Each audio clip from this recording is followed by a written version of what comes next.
Bom, olá gente, sejam bem-vindos a mais uma aula. Hoje a gente vai fazer uma aula de reposição. A gente se atrasou um pouco por causa da minha entrada no IFP, então teve uns atrasozinhos. Peço perdão também caso tenha algum barulho externo, dos vizinhos, criança. O meu estúdio ainda está em montagem. Hoje a gente vai dar continuidade aos temas anteriores, falando dos polímeros na alimentação.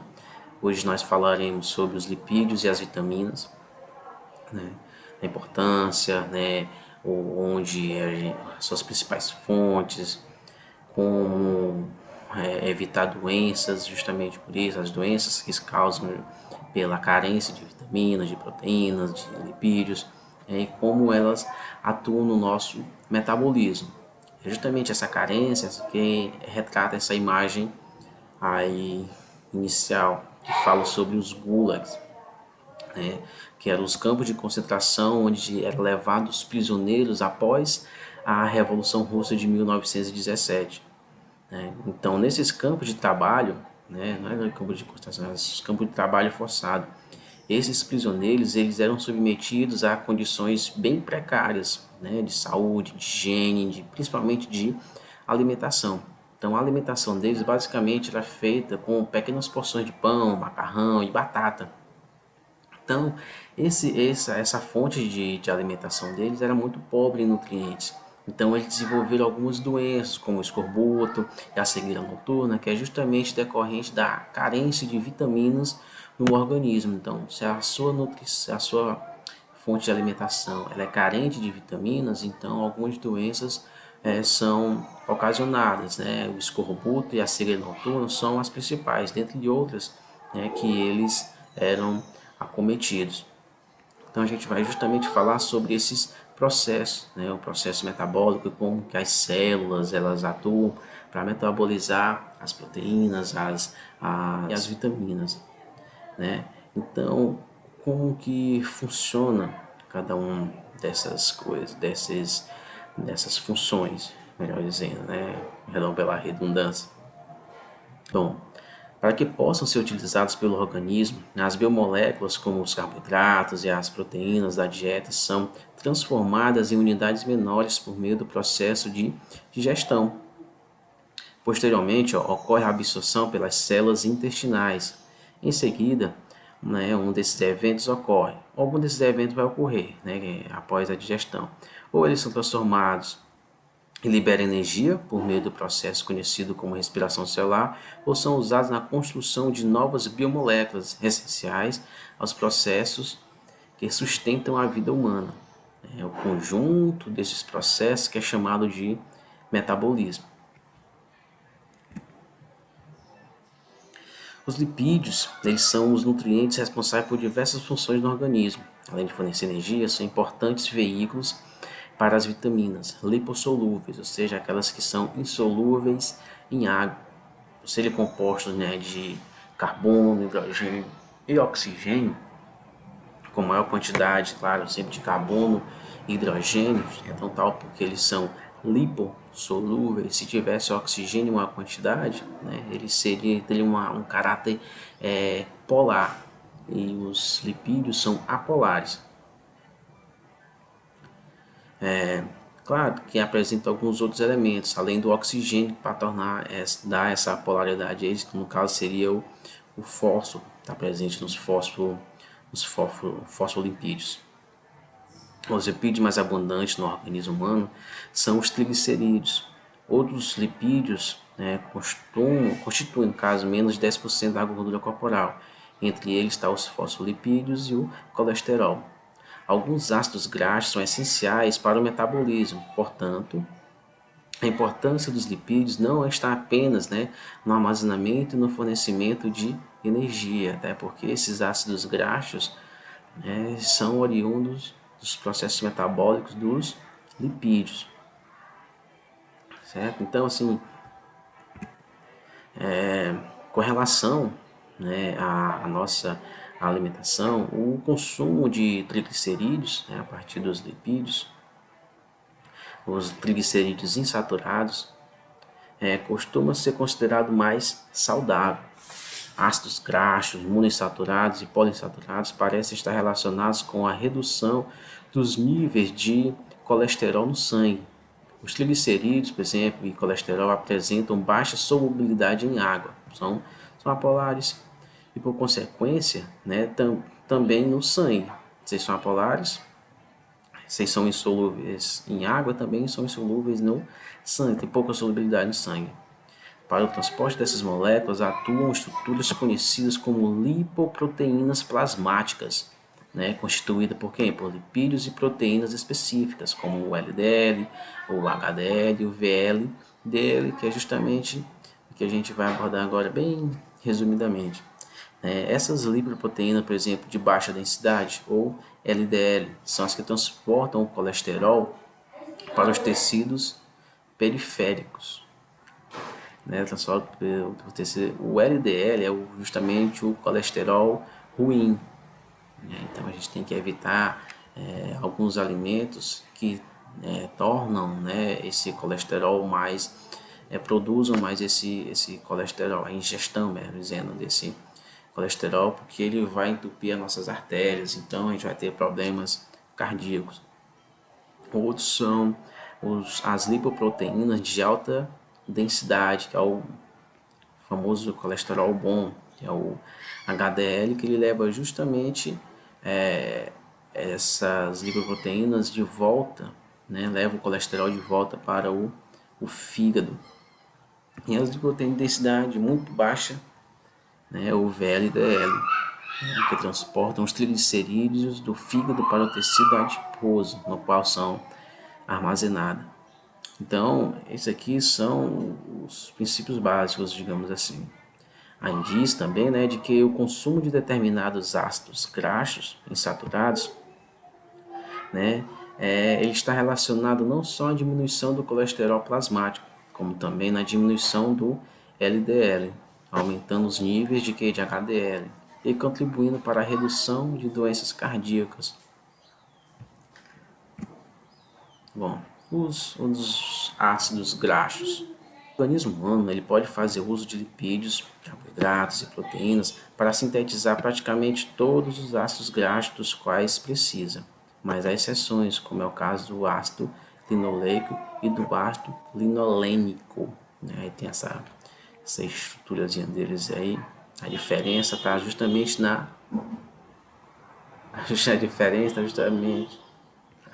na insaturação, certo? O ácido linolênico ele tem uma insaturação a mais do que o linoleico, então isso faz toda a diferença. Porque assim, o organismo humano ele não é capaz de sintetizar esses dois ácidos graxos a partir de outras biomoléculas presentes na nossa dieta. Então, nesse caso, eles tratam de ácidos graxos essenciais de que devem ser supridos diretamente pela alimentação. Então, a gente tem que alimentar a nossa alimentação tem que suprir essa carência desses ácidos graxos.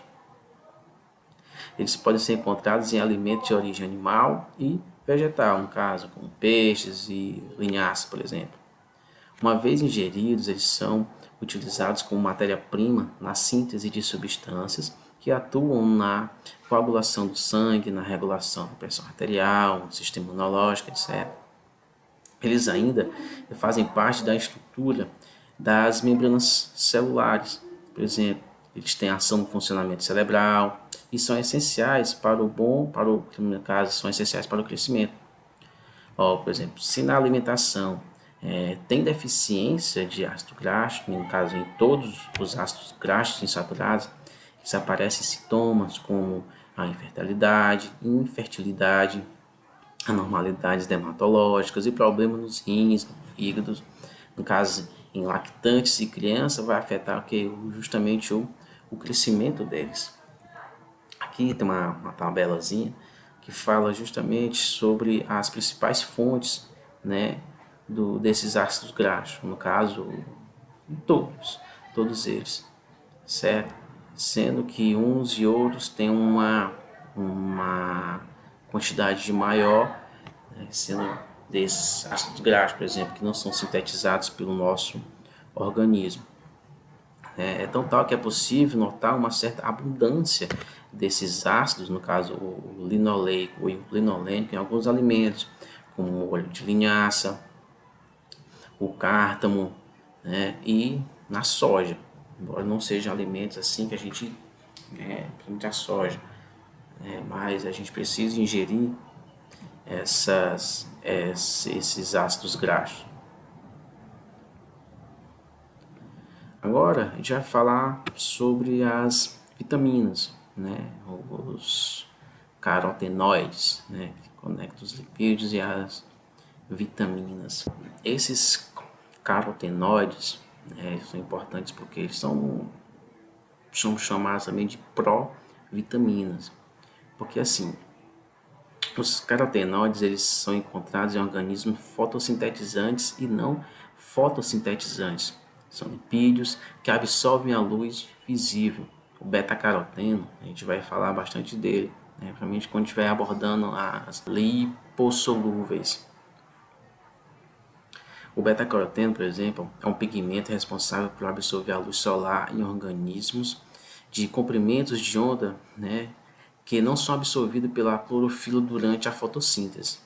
Nos seres humanos, uma molécula do beta-caroteno ela pode ser quebrada, né, e justamente dividida para formar a vitamina A. Né? Até fala aqui nessa imagenzinha, né, mostra a estrutura do beta-caroteno e como que a fissão ocorre. Né? No caso, nota-se que ela é uma estrutura simétrica. E ao rodar dessa ligação dupla, que ela tem bem, né, no centro, sugere ela ser clivada, né? No caso é clivada. Aqui, ó, a molécula do beta-caroteno é simétrica e ao redor da sua ligação dupla central, isso sugere que, ao ser clivada, dá origem a duas moléculas de vitamina A. Estas apresentam apenas um grupo polar, no caso a hidroxila, em uma região em que predomina o caráter polar, sendo assim lipossolúveis. A gente vai tratar justamente sobre essas vitaminas. As vitaminas. Bom, as vitaminas, ao contrário de quase toda a totalidade dos lipídios, né, elas não desempenham uma função energética. Embora sejam necessárias em pequenas quantidades, elas desempenham, né, uma função essencial, no funcionamento do nosso organismo. As vitaminas são moléculas pequenas, se comparar, no caso, às proteínas e alguns carboidratos. Elas não são sintetizadas, né, no caso, pelo corpo humano, e por isso elas devem ser obtidas por meio da nossa alimentação. Então, todas as vitaminas, né, A, B, C, D, né, todas elas devem ser consumidas, né, ingeridas a partir da nossa alimentação. Um exemplo, no caso de alguns que são considerados como os lipídios, né, vitamina A, vitamina D, vitamina E, K, né, e esse termo vitamina, né, ele foi cunhado, digamos assim, né, por um bioquímico polonês. Na época ele acreditava que essas vitaminas, elas eram oriundas, elas pertenciam ao grupo das aminas. Por isso que o termo vitamina, justamente porque era as aminas vitais, digamos assim, aí, vitamina, certo? Só que, claro, posteriormente foi descoberto que vários grupos, as vitaminas também são oriundas de outros grupos funcionais, né? Elas apresentam outros grupos funcionais, como no caso aqui dos exemplos que a gente vê da vitamina A, da vitamina E, que ela apresentam grupos funcionais bem distintos, bem diferentes. Certo? Algumas substâncias não são propriamente, né, vitaminas, mas elas se transformam em vitaminas, como no caso é o beta-caroteno, que ele se transforma em vitamina A. Dependendo da situação, a gente consegue sintetizar ele e fazer com que ele se torne vitamina A. Né? A sua molécula ela é quebrada bem no meio, só é uma molécula simétrica, então tem que, ao quebrar ela, né, tendo a cisão, eu consigo transformar ele em duas vitaminas A. Então as vitaminas, as costumam, no caso, né, elas são divididas em dois grupos, né, as hidro e as lipossolúveis. O nome já é bem até sugestivo. Esse hidro refere-se à água e o lipo a lipídios. Então as vitaminas hidrossolúveis, elas são solúveis em água e as lipossolúveis são solúveis em lipídios ou gorduras. Então elas tendem a ter funções bem características, né? No caso, ó, as hidrossolúveis, né, que são as solúveis em água, costumam ser pouco resistentes a altas temperaturas e também passíveis de oxidação. Por serem altamente solúveis em água, elas não podem ser armazenadas no organismo, sendo o excesso dela liberado na urina.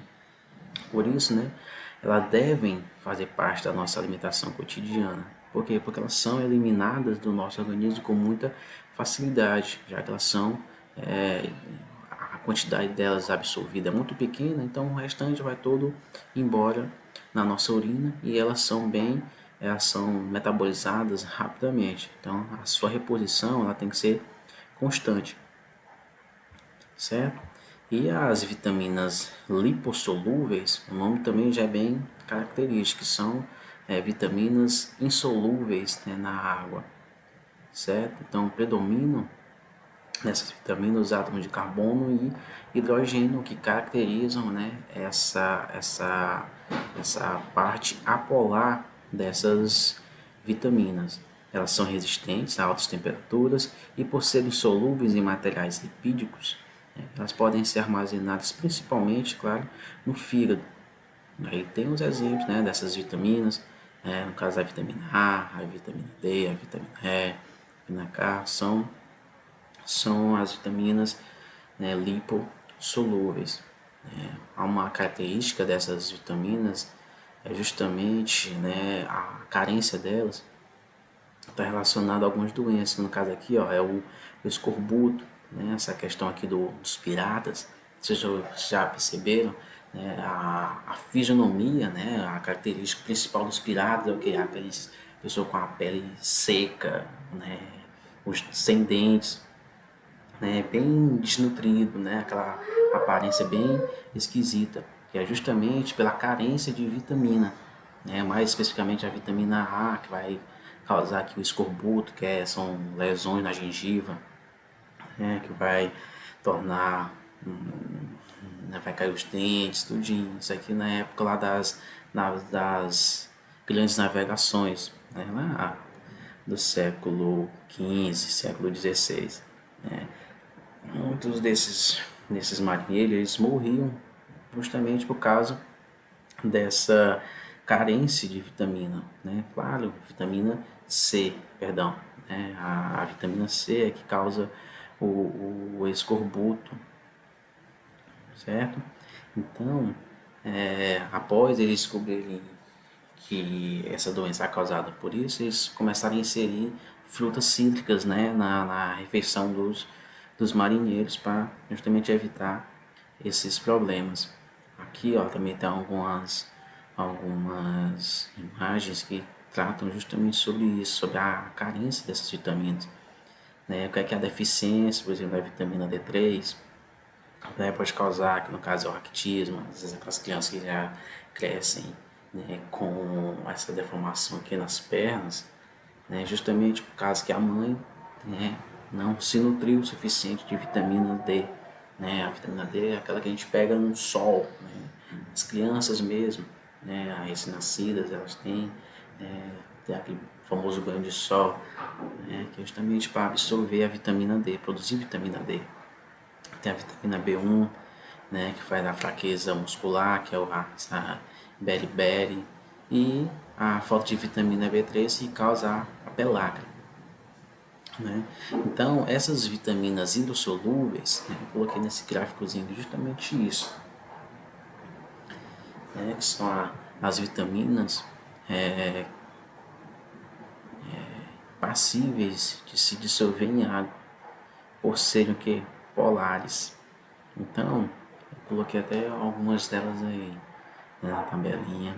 Vitamina C, as vitaminas do complexo B, vitamina H, o ácido, né, pantotênico, isso mesmo, o ácido fólico, né, e o que a carência deles, né, vai causar a deficiência deles. Então tem as suas principais fontes e a sua deficiência, né? Por exemplo, a deficiência de vitamina C vai causar o escorbuto, que é aquelas lesões na boca, né? A falta de vitaminas do complexo B, por exemplo, a B1, a beriberi, as vitaminas B2 vai causar danos à pele, anemia, degeneração dos nervos, enfim, né? Tudo lá a gente se lembra lá dos Gulag, né? Que tinha aquela alimentação precária. Então, todas essas doenças aqui, né? Eles poderiam ou, né? Desenvolveram no decorrer lá do seu confinamento, certo? Sendo que dessas vitaminas hidrossolúveis, a mais importante, digamos assim, a que mais caracteriza, mais chamativa, é justamente a vitamina C, né?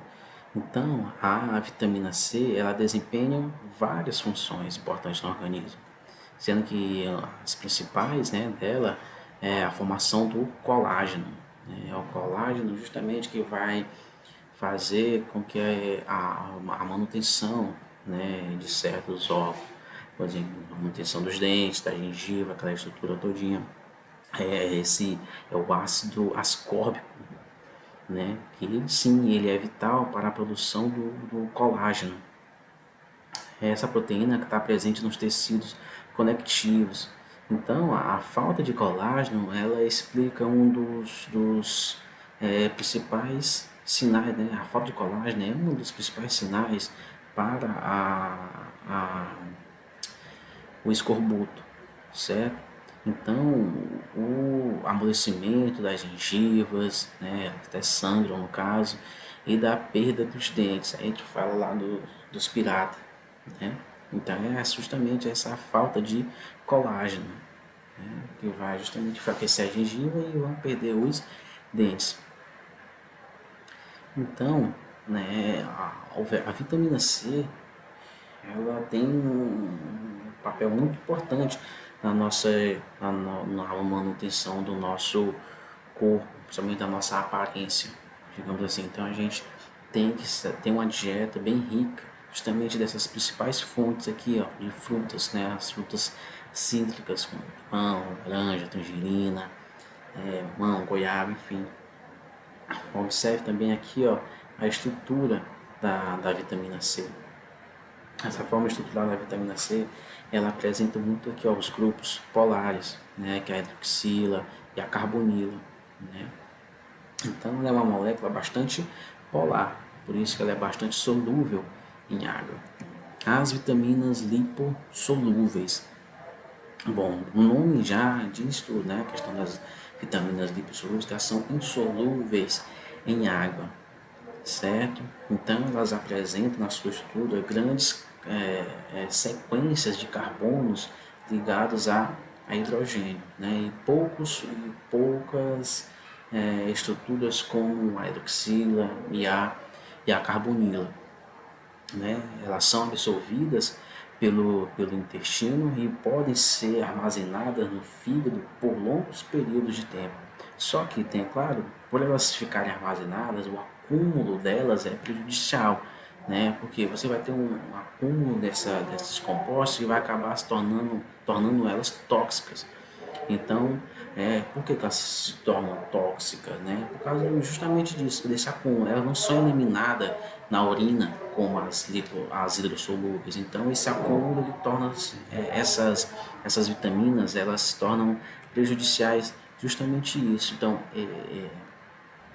esse acúmulo dela no fígado que vai causar algumas das doenças que eu abordei aqui, ó, você nessa tabelinha, né, das principais vitaminas lipossolúveis, no caso a D, a E e a K, sendo que a vitamina A é a que é mais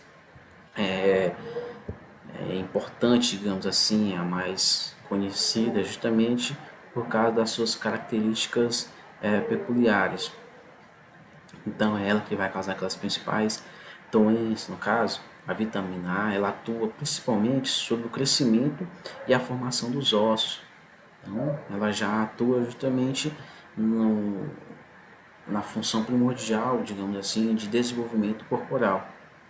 Ela mantém a saúde da pele e dos cabelos, ela age na proteção do organismo contra infecções e sobre a estrutura do globo ocular e o mecanismo de visão, ou seja, além do crescimento, né, ela atua, né, na questão da visão, né, pele, a proteção, vê o Donald Trump aí, o homem laranja, essa tonalidade da pele pode ser causada justamente pela alimentação dele, né? Vemos em comer muita cenoura, a tendência é ficar justamente com essa tonalidade alaranjada.